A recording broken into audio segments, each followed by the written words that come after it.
Ever see this little creature? It's not a pest. It's a good guy. It's a lacewing. They are pest control, so don't get rid of them.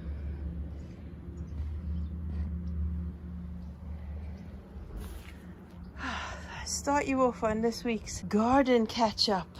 Have been busy just in these last few dry days. We've had loads of rain, so we've had a couple of days for a couple of hours of each dry day in between work and family stuff. Oh, hang on, there's a teeny tiny little snail in there. Oh, and there's another one in there. You're not allowed. Oh, and another one. Just picking them out. And look at this beautiful, this is our best cabbage head we've had for years. It's solid, it's lovely, it's a nice late season cabbage. Oh, this one has been suffering due to all the caterpillars. I just got a big one off a minute ago. And the snails, of course. But I'm going to let that one go to seed so I can have seed for next year. The others in there, 2 of them have got heads, but they're not as good as this one because I haven't been looking after them as well. But as you can see, I've cleared out this bed of the mung bean plants because some have got flowers on, but it's way past pollinating and setting fruit time. We're heading for proper autumn and they're not going to do anything. So if I want to grow mung beans, I'm going to have to start them off in January or February under cover so that by March they can go under in the beds under cover. And today I have planted some Savoy cabbages ready for early spring, late winter, early spring. Oh look, there's a hoverfly. We do like hoverflies. They're also pest control, and yes, there are still some insects in the garden that could do the pollinating, so that's why I've left some flowers, and let's hope we have some more. Oh, there, we need the pollinators for this, the tomatillo, the self-seeded tomatillo, which I did not sow. I haven't grown them for 3 years, so the seed must have lain dormant for ages. I have put 1/6 of the winter cabbages in this bed, and I have sprinkled around some wood ash from our wood burner from last winter. I have sprinkled wood ash around, and then I've put a ring of soot around that as well, and I have sprinkled some neem powder on the plants and around it just to deter some more slugs because they will be everywhere. I'm going to cover the bed as well with the plastic sheet. Thanks, Chris. It'll be a bit like a greenhouse in here, but I'll leave the ends open for airflow so it's not too hot. And if it gets too sunny, then I can just put the construction netting over the top. But I think in the winter they'd appreciate the sunlight without, or rather daylight, without too much rain and cold. If it gets very frosty, then I'll put the construction netting out on top of the plastic because that will help prevent frost from getting to the beds. I don't want the frost getting to wet soil, and it is pretty damp soil already.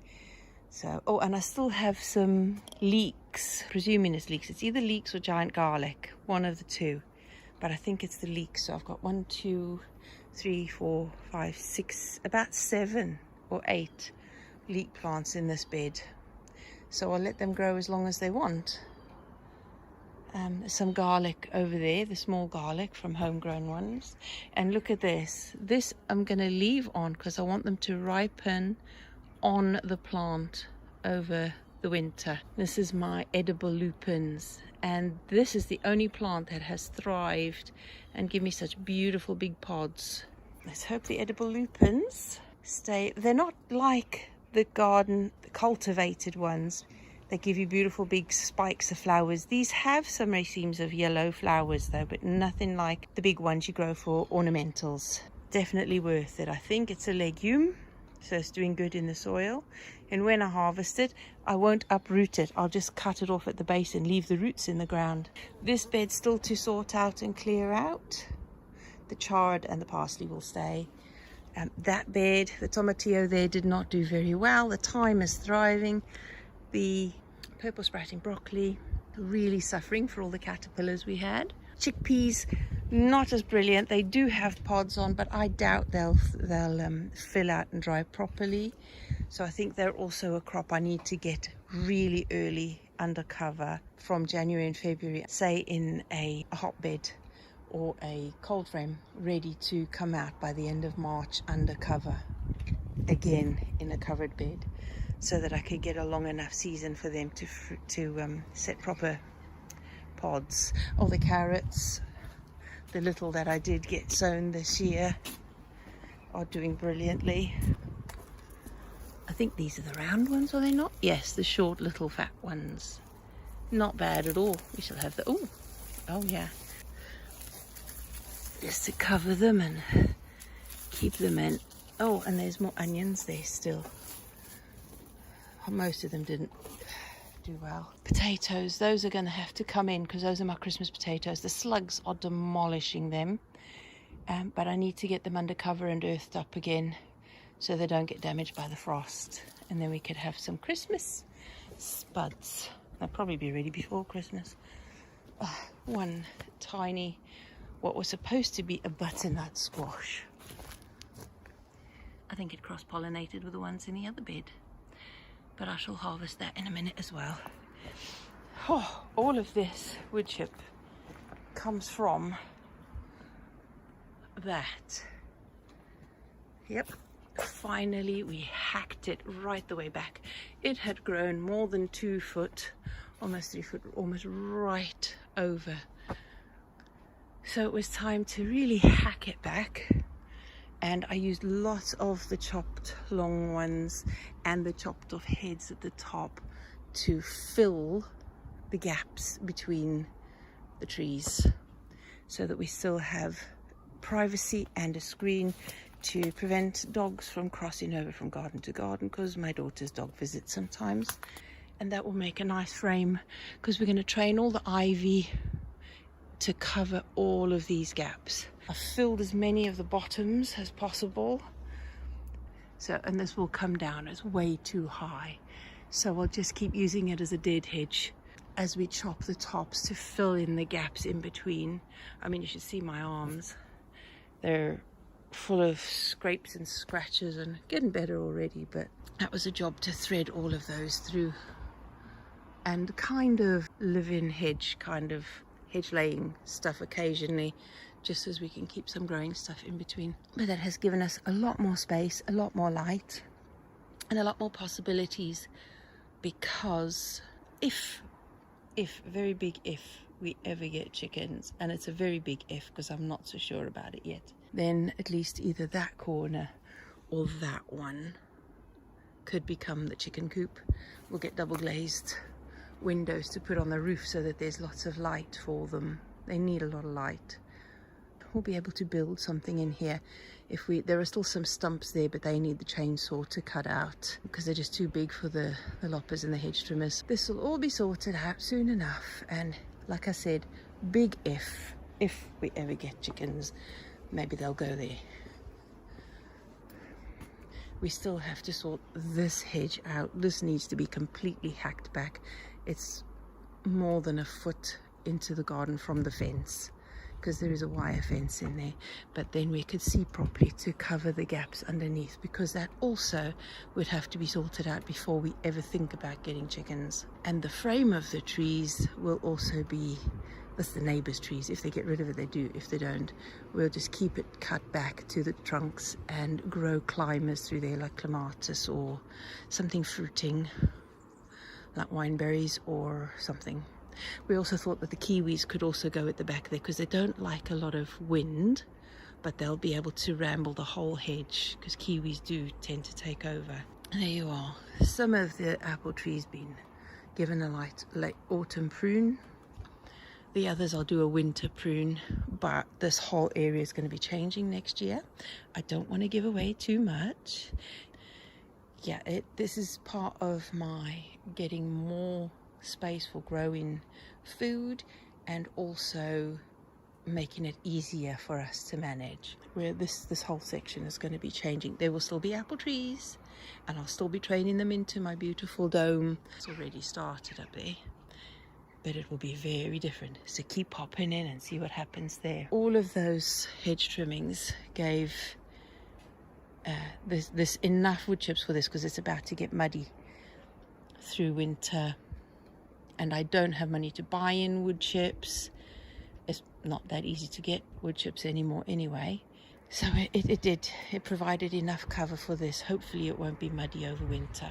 This bed is going to be trenched with all the unrotted compost from the composters in the front, because it's not really going to be composting much over winter.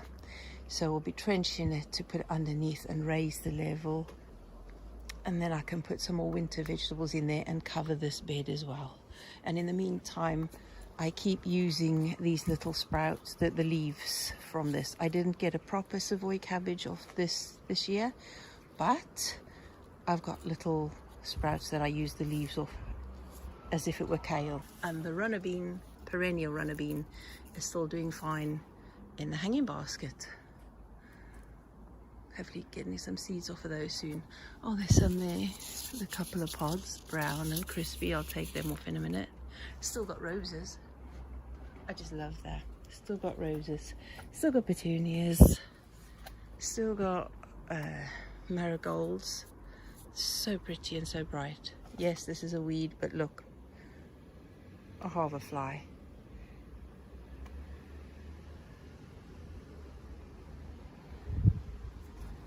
Your weeds feed the good guys.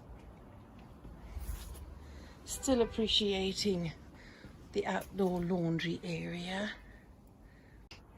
Now my chili peppers. Quite a few on this bush. Lovely. No fruit on the Cape gooseberry yet, although there are flowers underneath. And some lovely bell peppers. 2 of them came off because they had holes in the top. No idea what put the holes in there.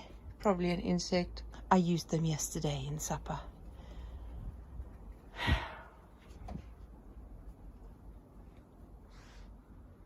Bunching onions ready to go out when they need to be a bit stronger and bigger than this, or make sure they grow a bit more before they go out.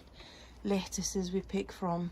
Spring cabbages that I've got to keep an eye on. They need to be transplanted again into individual pots, because they are not going into the beds until they're at least the size of those Savoys that are in the bed there. Tomato with chili peppers.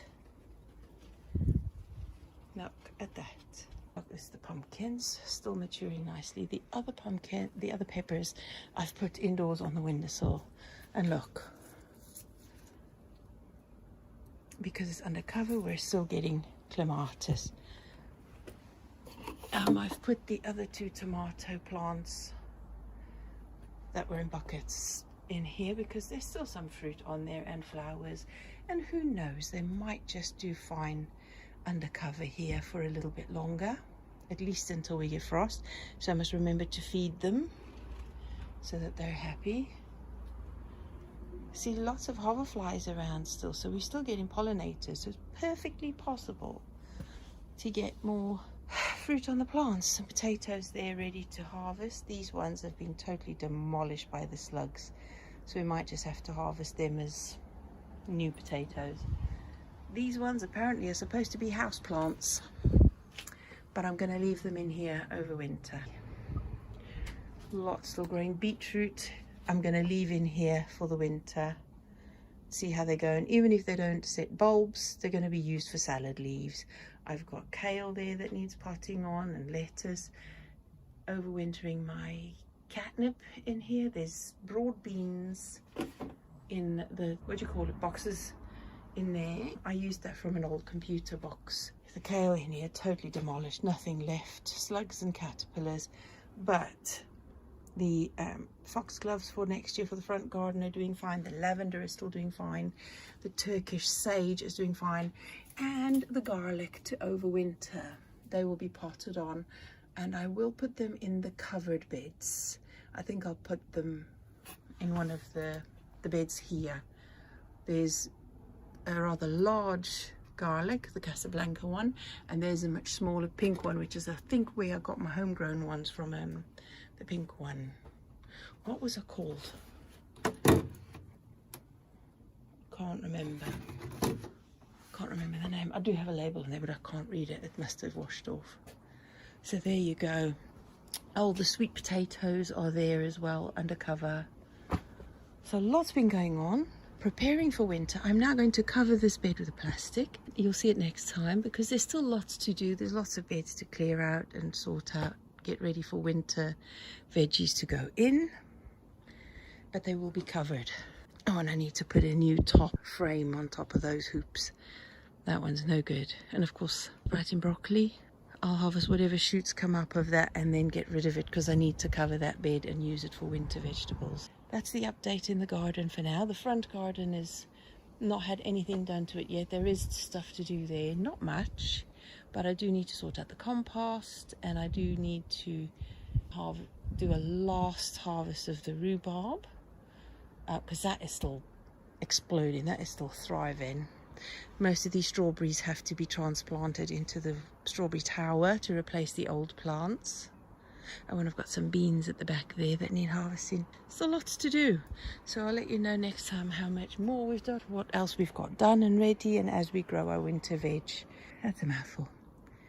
Have you been able to get much winter veg sorted for the winter, for the hungry gap between winter and spring? Even if it's a window box. I mean, I've got the peppers, like I said, the peppers on the windowsill in the living room, so that's not going to be a very pretty Christmas decorated windowsill, but it'll have my peppers in there. I'll show you those in another video, but for now I just wanted to use the sunshine, show you a little bit of garden in the sunshine. Oh, speaking of which, oh, and we did harvest the last passion fruit off there. I've put them, all three of them as is, whole in the freezer so that we could have them for one dessert, our one homegrown passion fruit dessert for the year. Makes it special. Right, folks, I'll let you go. I've got to go. Lots to do, school runs to do.